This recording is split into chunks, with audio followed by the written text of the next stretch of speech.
ለሕክምና የመጣች ታካሚን በማደንዘዝ ከአንገቷ ላይ ወርቅ የሰረቀው የሕክምና ባለሙያ በእስራት መቀጣቱ ተገለጸ። ጥምቀትን በጎንደር ለማክበር የኦሮሞ አባገዳዎችና ታዋቂ ሰዎች በጎንደር ከተማ መግባታቸው ተገለጸ።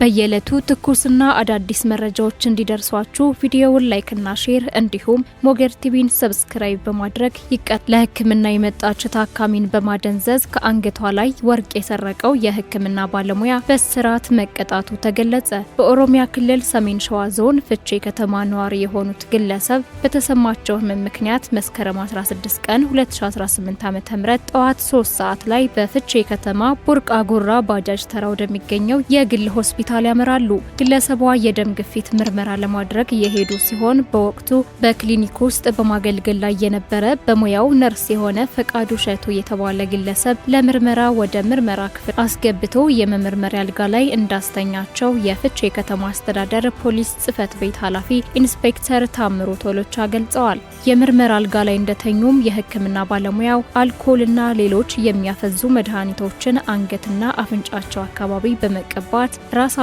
እንዲስቱ ካደረገ በኋላ ባለ 21 ካራት 5 ግራም የአንገት ሐብል ወርቅ ከአንገታቸው ላይ አውልቆ እንደወሰደ ተገልጿል። የጤና ባለሙያው ይህንን ድርጊት ከፈጸመ በኋላ ታካሚዋ ወይዘሮ ስትነቃ የአንገት ሐብሏን መሰረቃቸውን በማወቅ እንዲመለስላቸው በጸባይ ቢጠይቁም የጣልሽበት ፈልጊ በማለትና እንዳልወሰደ ሲክድ ወዲያው ለጸጥታ አካላት በማመልከት ድርጊቱ ወደ ሕግ ቦታ እንዲመጣ መደረጉን ኢንስፔክተር ታምሩ ባይሳ ገልጸዋል። ጉዳዩም ወደ ፖሊስ ከቀረበ በኋላ የጤና ባለሙያው ስለ ጉዳዩ እንደማያውቅ ተከራክሮ የነበረ ሲሆን ፖሊስ ባደረገው ጥልቅ ምርመራ ድርጊቱን መፈጸሙን አምኖ የአንገት ሐብሉን በፌስታል ጠቅልሎ በሚሰራበት ክሊኒክ ጓሮ ከደበቀበት ቆፍሮ በማውጣት ለፖሊስ አስረክቧል።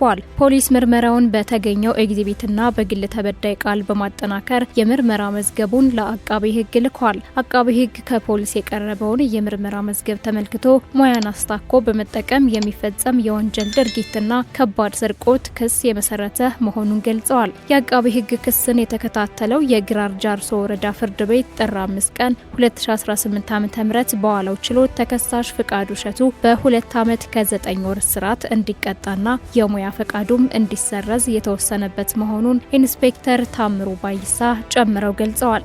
በየዕለቱ ትኩስና አዳዲስ መረጃዎች እንዲደርሷችሁ ቪዲዮውን ላይክና ሼር እንዲሁም ሞገር ቲቪን ሰብስክራይብ በማድረግ ይቀላቀሉን።